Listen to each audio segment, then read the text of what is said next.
Oi, gente, tudo bem? Quais são as principais características do ciclo do açúcar na colônia portuguesa na América, hoje conhecida como Brasil? E esse é o grande problema que a gente vai tentar esclarecer para vocês nesse vídeo aqui, certo? Bom, a gente pode começar falando que esse ciclo ele iniciou no século XVI e foi forte até meados do século XVII. Ah, por que que os portugueses decidiram nessa lavoura, né, nessa produção, nessa empresa aqui na América? Bom, no início do século XVI, os portugueses, a gente viu no ciclo do pau-brasil, numa aula anterior, que os portugueses eles não davam muita atenção aqui para as terras na América. Mas o que vai acontecer? Outras potências europeias vão voltar os olhos para a terrinha aqui, certo?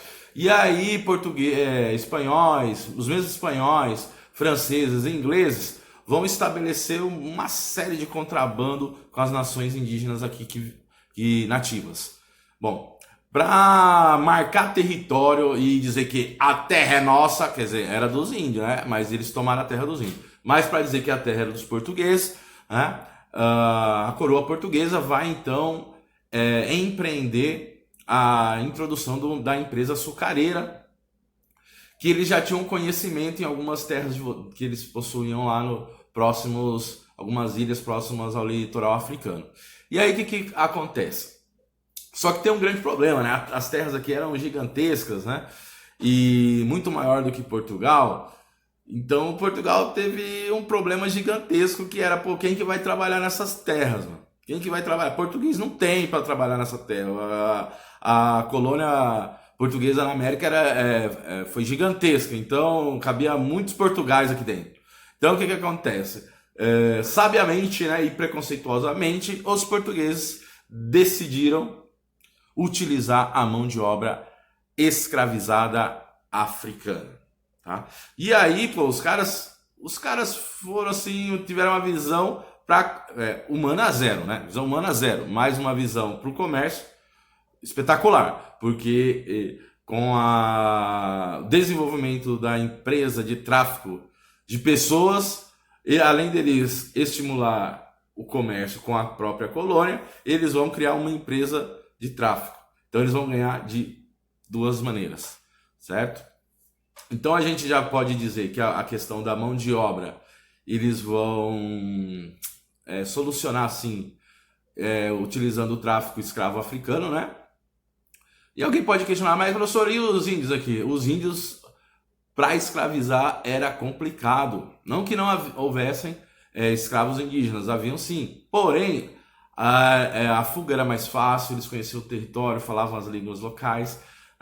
Então, para manter o escravizado, eles tinham que ficar tipo com o olho redobrado. Então, era muito mais eficiente, né, manter um escravizado africano aqui na América do que um nativo. Então, essa é a questão da mão de obra, que a gente já pode ir adiantando que era uma mão de obra majoritariamente escravizada africana, certo? Isso não, eu vi algumas referências por aí pela internet, tomem cuidado dizendo que a mão de obra era exclusivamente escrava, e não é o caso. O que a gente pode dizer é que a mão de obra escrava era utilizada em todo o processo da produção do açúcar. Porém, havia outras atividades ao redor que era utilizada a mão de obra livre, tá? De pessoas livres. Então, na colônia, nesse período, não existia apenas escravos, também haviam trabalhadores livres, certo? Então, aí a gente já está falando dessa característica da mão de obra. Outra característica é que o plantation, né? Eles decidiram implantar grandes propriedades rurais com a mão de obra escrava, uma monocultura, né? Visando o mercado metropolitano. Tá? Então essas são as principais características assim da empresa do ciclo do açúcar aqui na colônia portuguesa na América, certo? O que a gente pode destacar? As características dessa sociedade destacar a questão do engenho, né? O engenho ficou conhecido como... As fazendas ficaram sendo conhecidas como engenho. E o que compunha esse engenho, né? Possuía lá, deixa eu ver minha colinha aqui, a casa da moenda, a fornalha e a casa de purgar.